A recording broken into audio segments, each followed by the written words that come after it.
Gadis lumpuh ini tiba-tiba menyadari bahwa ibunya telah memberinya obat selama 18 tahun, yang ternyata malah penyebab dibalik penyakitnya. Namun dia tidak langsung bertanya kepada ibunya, melainkan pura-pura tetap meminum obat itu. Setelah ibunya pergi, gadis itu memuntahkan semua pil karena ingin tahu apa sebenarnya obat itu. Jadi diam-diam dia naik lift dan mendekati komputer untuk mencari tahu lewat internet, tapi jaringan internet telah terputus. Ternyata, ibunya telah sadar dan memperhatikan aksinya itu di kegelapan. Keesokan harinya, gadis itu berkata ingin menonton film dan ibunya setuju. Sebelum pergi, dia membawa semua pil yang tidak diminumnya belakangan ini. Sesampainya di bioskop, saat film telah berputar selama setengah jalan, dia beralasan ingin ke toilet lalu berhasil kabur dari bioskop. Dia mendorong kursi rodanya ke apotek terdekat, lalu mendekati petugas di sana dan bertanya tentang pil tersebut. Dokter yang melihat pil itu menjelaskan bahwa obat itu sebenarnya untuk hewan peliharaan dan bisa menyebabkan kelumpuhan jika diminum manusia. Saat itu juga ibunya datang dan berbohong pada orang-orang, mengatakan bahwa putrinya tidak waras. Ibunya lalu menyuntiknya dengan obat penenang.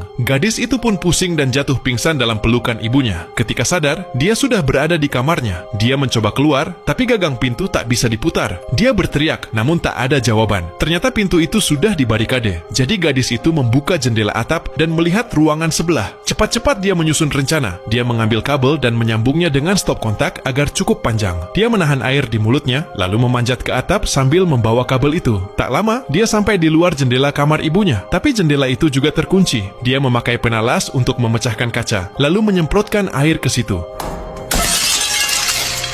Gadis itu pun bersiap untuk kabur. Dia melemparkan kursi rodanya ke bawah, dan meski sakit, dia menjatuhkan diri menuruni tangga. Walau kesakitan, dia harus kabur sebelum ibunya pulang. Akhirnya gadis itu berhasil keluar rumah dan mencoba mencari pertolongan di jalan. Saat itu, sebuah mobil datang. Gadis itu akhirnya melihat harapan. Dia ke tengah jalan, mencoba menghentikan mobil dengan paksa dan meminta tolong pada pengemudi. Tapi saat dia merasa sudah selamat, ibunya muncul dan tiba-tiba menusukkan jarum suntik penenang ke leher si supir. Harapan gadis itu pun pupus lagi. Saat sadar, dia mendapati dirinya sudah terkunci di ruang bawah tanah lagi. Lalu, apa alasan ibunya berbuat hal kejam kepadanya selama ini?